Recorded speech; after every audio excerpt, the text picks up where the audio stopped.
Luxury cruise ये वाराणसी पहुंच चुका है और कल प्राइम मिनिस्टर नरेंद्र मोदी मुख्यमंत्री की मौजूदगी में इसको फ्लैग ऑफ करने वाले हैं। ये बहुत ही हिस्टोरिकल एक जर्नी पर निकलने जा रहा है, जो एक नया वाटरवे क्रिएट किया गया है, खोजा गया है, उसके माध्यम से जा रहा है।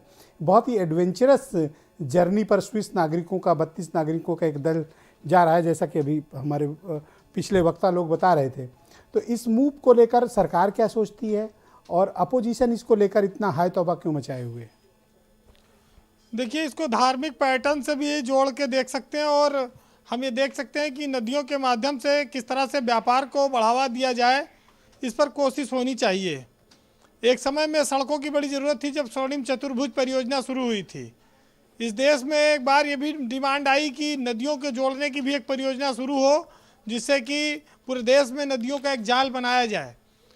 पहले हल्दिया से लेके इलाहाबाद तक एक चलाने की एक योजना थी कि एक रास्ता बनाया जाए, मालवाहक विमान, वो मालवाहक जहाज इससे चले, लेकिन वो परियोजना अभी तक मूर्त रूप नहीं ले पाई। अब ये पैटर्न के लिए देखिए, क्रूज शब्द जब आ जाता है तो ये माना जाता है कि उस पर सब 5 स्टार लग्जरी पैसे वालों के लिए सुविधाएं होंगी, और स्वाभाविक है कि जब इतना बड़ा कोई प्रोजेक्ट आएगा तो पैसे उसमें खर्च होंगे, तो पर्यटन करने लोग आएंगे। इससे वहाँ के स्थानीय बेरोजगार पर तो असर पड़ता है कि उसको फ़ायदा होना चाहिए। इससे छोटे नाविकों के रोजगार पर ऐसा लगता है कि कोई बहुत ज़्यादा विपरीत असर नहीं आएगा। लेकिन अगर बनारस में क्रूज मिल जाता है, भाई प्रधानमंत्री का संसदीय क्षेत्र है, एक जगह जहाज उड़ा नदी में, एक जगह क्रूज चल जाए अगर तो साल 2 साल 4 साल तो अच्छा है, और अगर लगातार चले तो भाई डिब्रूगढ़ तक जाना है। बहुत अच्छा लंबा खासा चौड़ा 62 मीटर से ज़्यादा लंबा है और काफ़ी चौड़ा है। 18 सूट हैं इस क्रूज पर, मतलब कमरे हैं सूट नुमा, बड़ी सारी सुविधाएं हैं। एक अच्छा अनुभव रहेगा लोगों को, देखें लोग। सांस्कृतिक कार्यक्रम का भी इंतजाम है। देखिए, करीब ये 51 दिन की यात्रा काशी से शुरू करेगा और आसाम पहुंचेगा। काशी एक आध्यात्मिक नगरी है और महादेव की नगरी है, और कहते हैं कि भाई काशी में गंगा जटाओं से उतरकर महादेव को सबको आशीर्वाद देती हैं। तो धार्मिक दृष्टिकोण से तो बीजेपी के लिए बड़ा महत्वपूर्ण है। अब वो कह रहे हैं कि गंगा माँ ने बुलाया था और आए नहीं, और साफ नहीं किया, और ये सब तो भाई सियासत का मामला है। लेकिन एक जब आज विलास की बात गंगा की हो रही, तो लखनऊ में गोमती नगर के फाउंटेन की बात भी हो जानी चाहिए। यहाँ पर भी एक फाउंटेन फव्वारा सड़ गया, कई करोड़ का आया था और चला नहीं। तमाम सारी और भी योजनाएं थी। सरकारें बदलती हैं, उनकी प्राथमिकता बदल जाती है कि सपा ने लगवाया था तो हम क्यों चलवाएं, मायावती ने लगवाया था तो हम क्यों बनवाएं। अब ऐसी ऐसी तमाम चीज़ें हैं। दूसरी एक बात आई कि सड़क बड़ी ख़राब है रायबरेली की ओर से जाने से, तो बनारस जाने के लिए पूर्वांचल एक्सप्रेसवे बन गया है। सुल्तानपुर की तरफ से भी आप जा सकते हैं बनारस। बहुत दिन से रोहित अग्रवाल शायद गए नहीं उधर से, इसलिए वो सड़क, ये 2 सड़क तो अच्छी हैं उधर की। बाकी अब इधर वाली सड़क का ज़्यादा जानकारी नहीं है। देखिए, काशी एक आस्थावान लोगों से जुड़ी हुई नगरी है। बीजेपी धर्म को हमेशा से आगे करके उसका काम चलता रहा है और वो वोट लेती रही है, वो लेती रहेगी। आपने बात की कि भाई हम पौराणिक विश्वनाथ मंदिर की बात आई कि उसका जीर्णोद्धार किया, संकट मोचन का किया, बीएचयू जैसी जगहें हैं।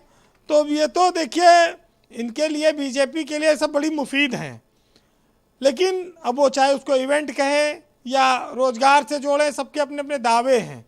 लेकिन प्रधानमंत्री हैं, आते हैं जब वो अपने क्षेत्र के लिए, उसका मूल्यांकन होना चाहिए कि किस तरह से रोजगार बढ़ा और बनारस की तस्वीर किस तरह से बदली है।